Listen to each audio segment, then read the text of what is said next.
higher education landscape as it currently stands at the moment. So we're in that sort of post-pandemic stage at the moment. Education is great in an economic downturn because leaving education in a downturn has a long-term impact. Graduates that back in 2008, when we had the last major downturn, graduates were 30% more likely to have still been in a low-paid role up to 7 years later. Graduates traded down in the roles that they were taking, and the scarring from that economic dip lasted up to a decade.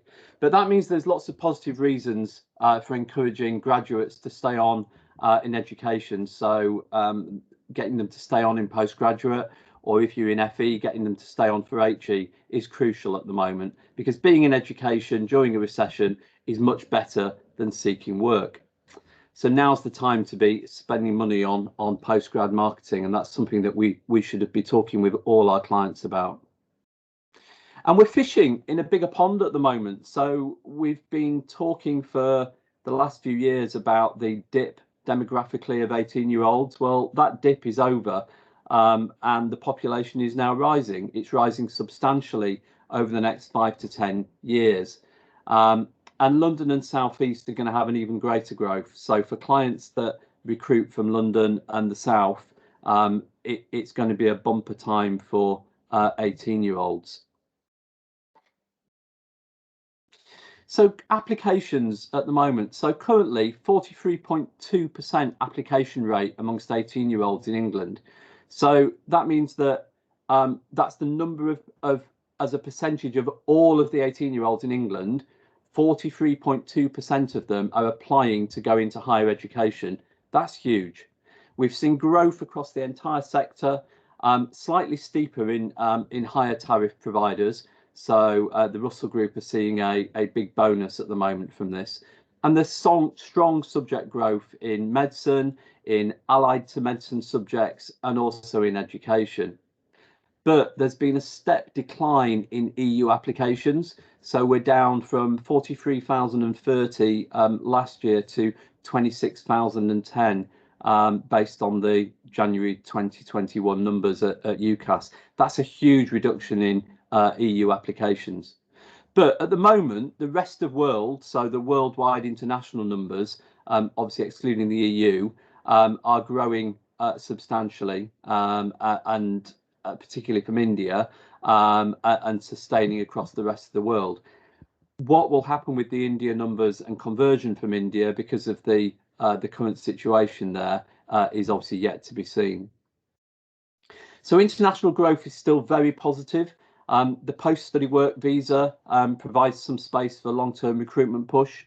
There's obviously short-term challenges to make 2021 successful for many of our clients, particularly because of border issues, coronavirus still being prevalent in many countries, India we've just talked about, and travel bans, etc. But UK government are prioritising non-EU growth, and they're pushing on this by appointing Sir Steve Smith, who's the Vice Chancellor of Exeter, as education champion to promote sort of brand UKHE. But of course, there's still uncertainty about the appetite for international travel. So although applications are looking quite good at the moment, we still don't know whether they'll convert for September. The Australian border closure is actually providing some real positive short-term opportunities, though, because it's one less country for people to go to, and we're high up on the list with Australia of places that they will come to instead. And the US market is currently seeing growth since Biden took over.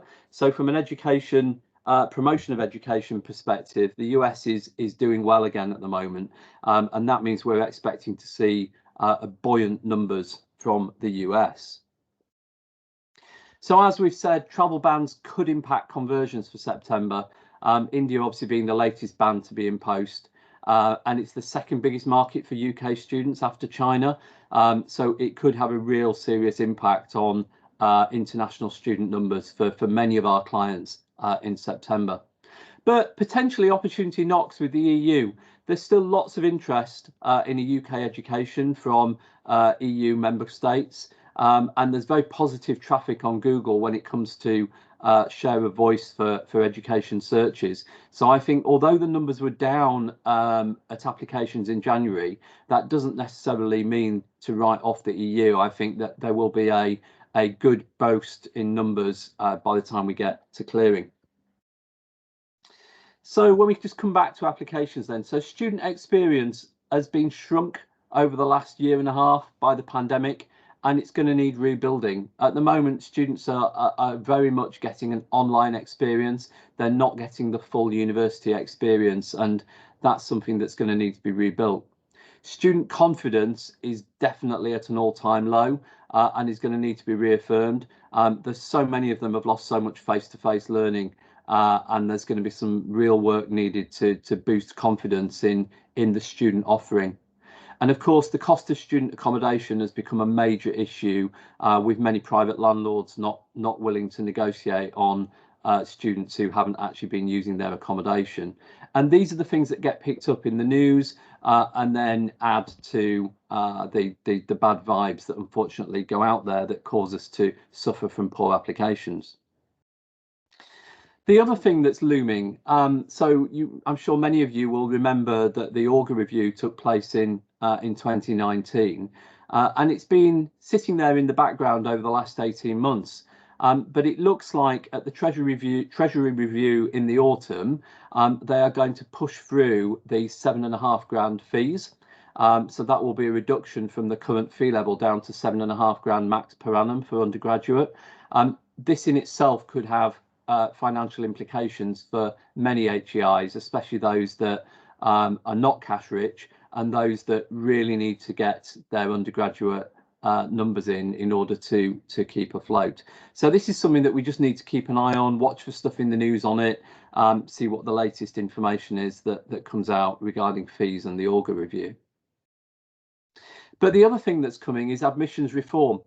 So this is being done to drive simplicity and fairness across the system, to help improve transparency, to help ensure that the process is student-centric, and to remove undesirable practices.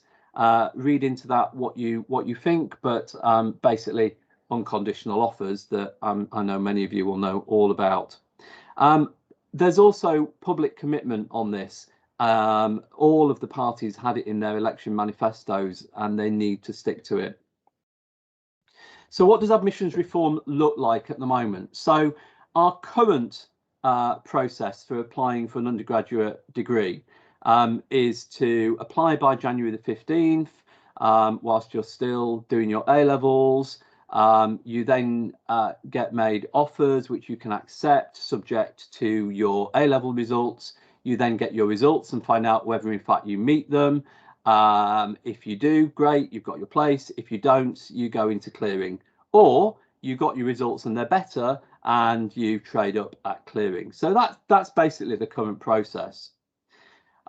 What is being proposed is post-qualification application, and there's various versions of that. So the straightforward post-qualification application means that you wouldn't apply until after the exam results have come out, and you would then have a full application process, assessment, offers and decisions in a very short space of time in order to start university. Although it has been also proposed that the start of term might be delayed until the following January.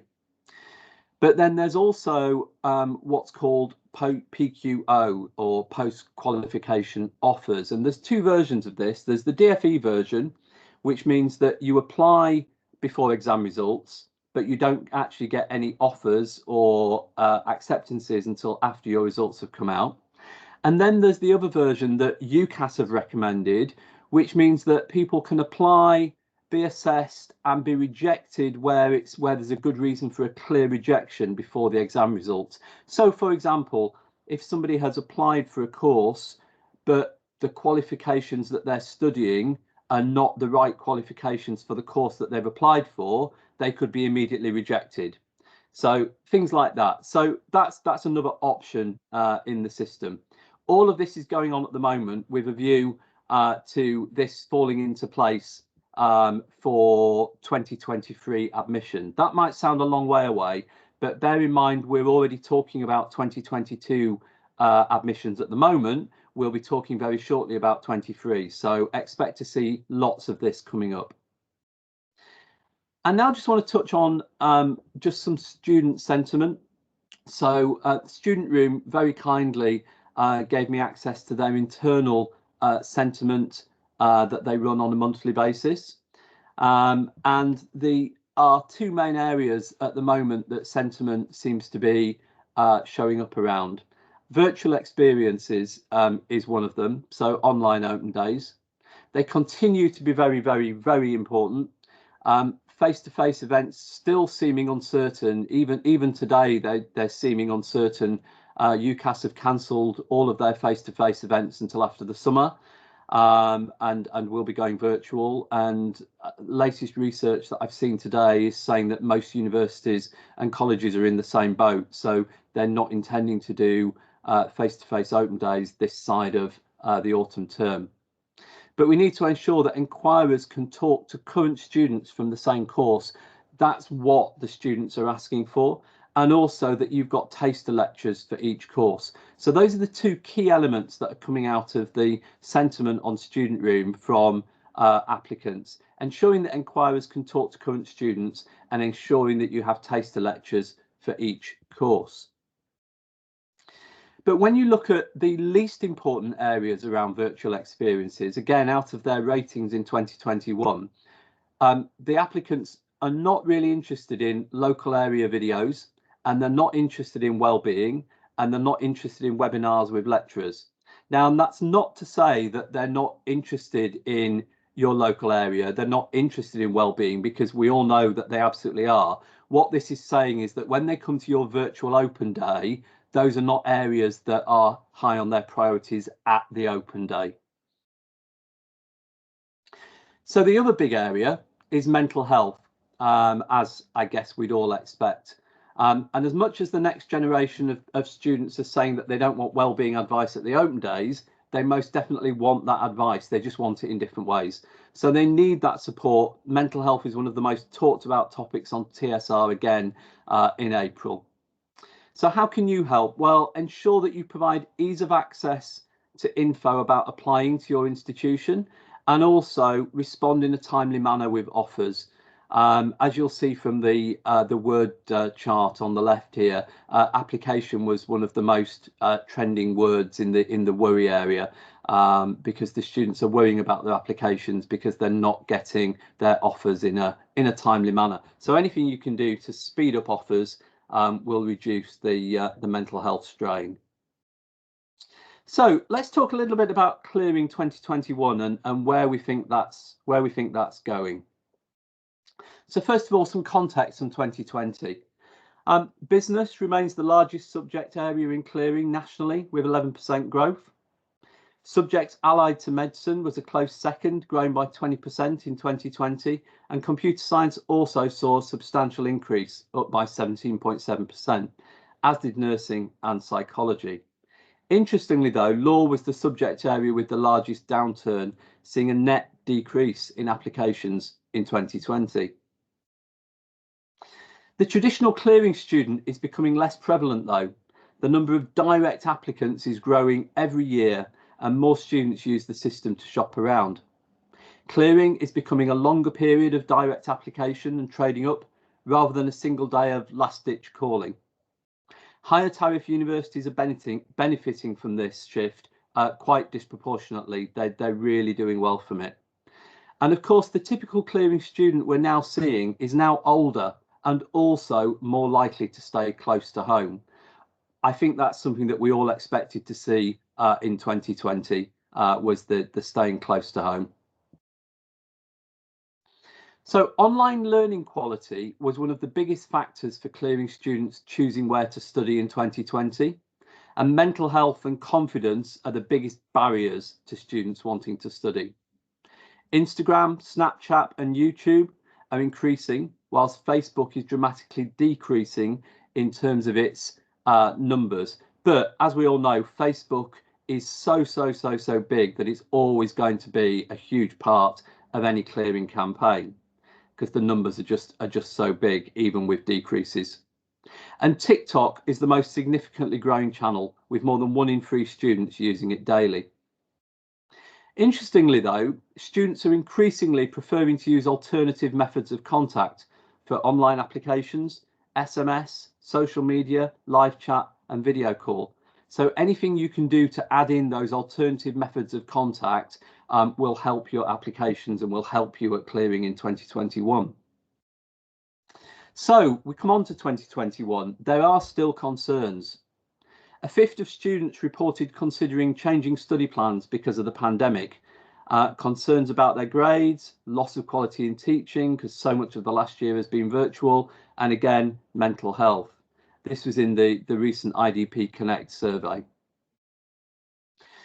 Over 5,000 fewer students from London may be able to enter HE in 2021, of whom 75% are from BAME backgrounds and a quarter are from Black African backgrounds.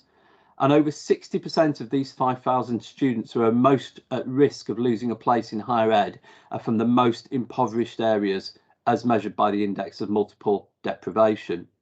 Now, there's a lot more that you can get on that from the NEON report.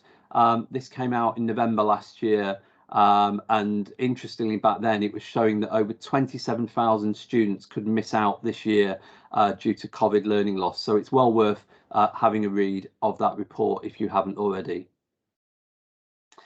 We're likely again to see an extended clearing period in 2021, with applications coming in from the 5th of July all the way through to October, with less emphasis on results day, which of course this year is on the 10th of August.